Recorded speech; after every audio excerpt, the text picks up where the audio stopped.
ऐतेर्विमुक्तः कौन्तेय तमोद्वारे स्त्रिभिर्नरः आचरति आत्मनः श्रेयस्ततो याति परां गतिम्।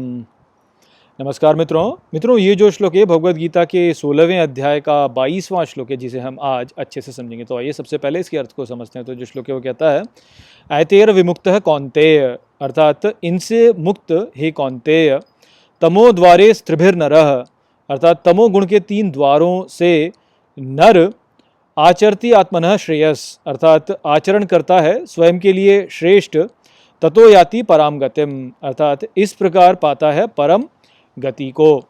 तो नरक के 3 द्वारों के संबंध में, जो कि है काम, क्रोध और लोभ, यहाँ पर श्री कृष्ण कहते हैं कि जो व्यक्ति तमोगुण के ये जो 3 द्वार हैं इनसे मुक्त रहता है, वह व्यक्ति अपने जीवन में उचित व्यवहार करता है और इस प्रकार से वह सर्वोच्च को प्राप्त करता है।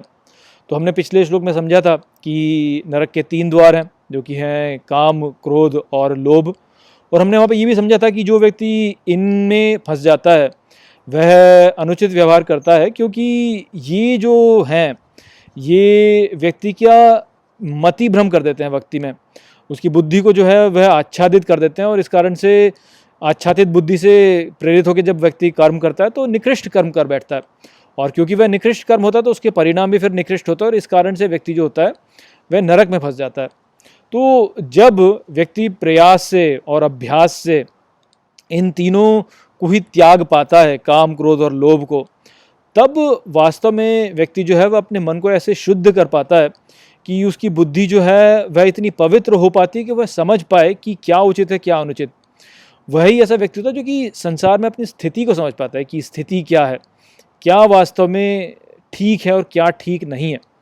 क्योंकि ऐसे व्यक्ति की जो बुद्धि होती है वह काम, क्रोध और लोभ से प्रेरित नहीं होती, वह स्थिर होती है, और इस कारण से सत्य को समझ पाती है कि सत्य कहाँ पर है।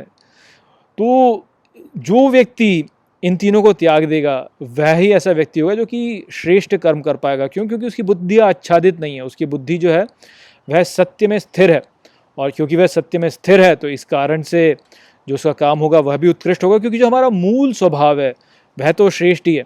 यदि आप भीतर से देखें तो हर व्यक्ति जो होता है वह वैसे तो श्रेष्ठ ही है। जो हमारा मूल स्वभाव है तो श्रेष्ठ है, जिसमें श्रेष्ठ कर्म करते हैं, कि हम अच्छे कर्म करते हैं, सात्विक कर्म करते हैं, जो कि दूसरों के भले के लिए होते हैं, कल्याण के लिए होते हैं। किंतु काम, क्रोध और लोभ जैसे जो ये गुण होते हैं, इनसे जुड़ करके हमारी बुद्धि जो होती है वह भ्रष्ट हो जाती है, और इस कारण से हम जो है अनुचित कार्य कर बैठते हैं। तो यदि हम इनसे न जुड़ें तो हमारी बुद्धि भ्रष्ट नहीं होगी, और जब बुद्धि भ्रष्ट नहीं होगी तो फिर वह जैसे इसे चलना चाहिए वैसे ही चलेगी, तो वह फिर उत्कृष्ट कार्य को करेगी, और उत्कृष्ट कार्य को करेगी तो उसका जो परिणाम होगा वह भी उत्कृष्ट होगा, अर्थात व्यक्ति दिव्यता की ओर प्रगति करता चला जाएगा और अंत में ईश्वर को प्राप्त कर लेगा।